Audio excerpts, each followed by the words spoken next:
Hello, beautiful soul. Thanks for stopping by. On today's episode, we will be discussing part two of How to Love Your Mother. We will discuss 5 additional keys on how to help you love your mother. I read a quote that says, "One mother can nurture and care for 10 children, but far too often 10 children fail to nurture and care for their mother."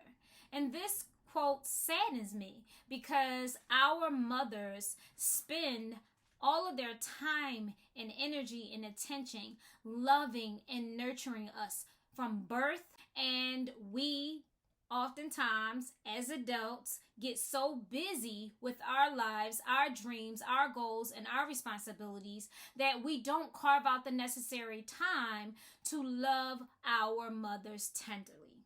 Key number 1 is to return that tender, loving care that our mothers gave to us growing up, or our mother figures gave to us growing up, to them, to love them tenderly in a way that says you are meaningful, you are purposeful, you are valuable, and I need you to know that by my actions, not my words, but by my actions. So when I handle you, it's with love, it's with care, it's with attention to detail, because you are my mother and you have invested the majority of your life in pouring into us as your children.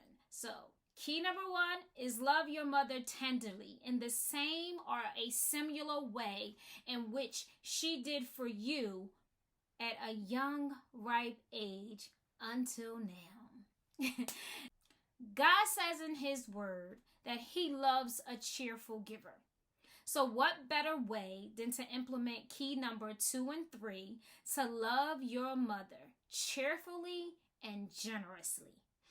When you are excited about doing something, the other person that you're doing it towards can feel the excitement, can feel the love, can feel the appreciation and care that you have for them. So it is important that we do things for our mother in a cheerful way, in an exciting way, in a way in which she knows that I am doing this with cheer and excitement, and I am giving all that I have to you, Mom, because I love you and I appreciate the sacrifices that you have made. And I am bringing glory to God and loving and cheerfully, generously giving to you time and attention and resources. It is important that we pay attention to the things that our mom likes to eat, to the places that she likes to go, because for most of our lives, she did the same for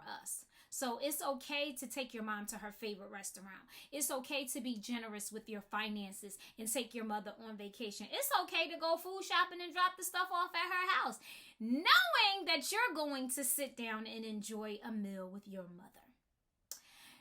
Key number 4 is to love your mother forgivingly. Oftentimes, our parents overstep their boundaries. Oftentimes, our parents are often fighting battles that they do not discuss with us.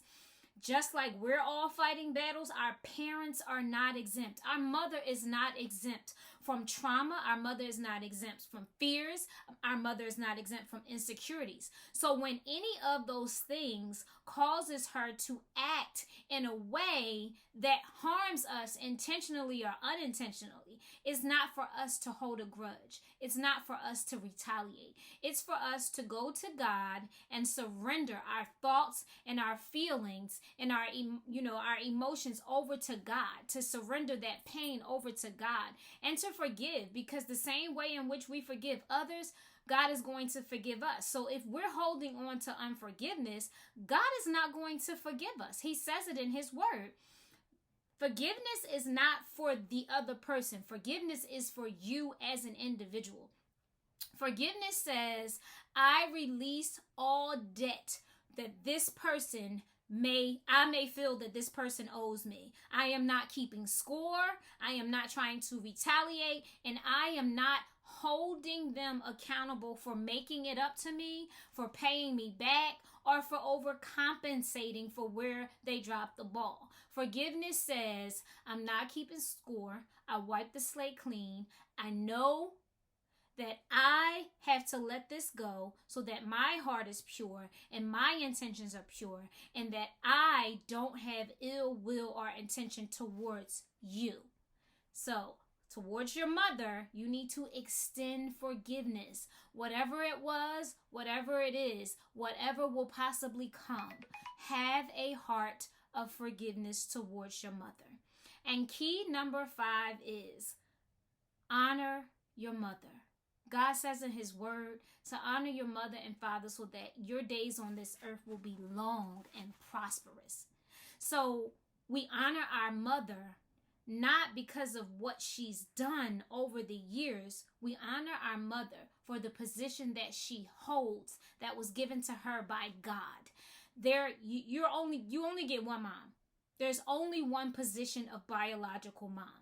I know there are a lot of situations and circumstances where there was abuse and where there was neglect and where there was abandonment, but you only get one birth mother.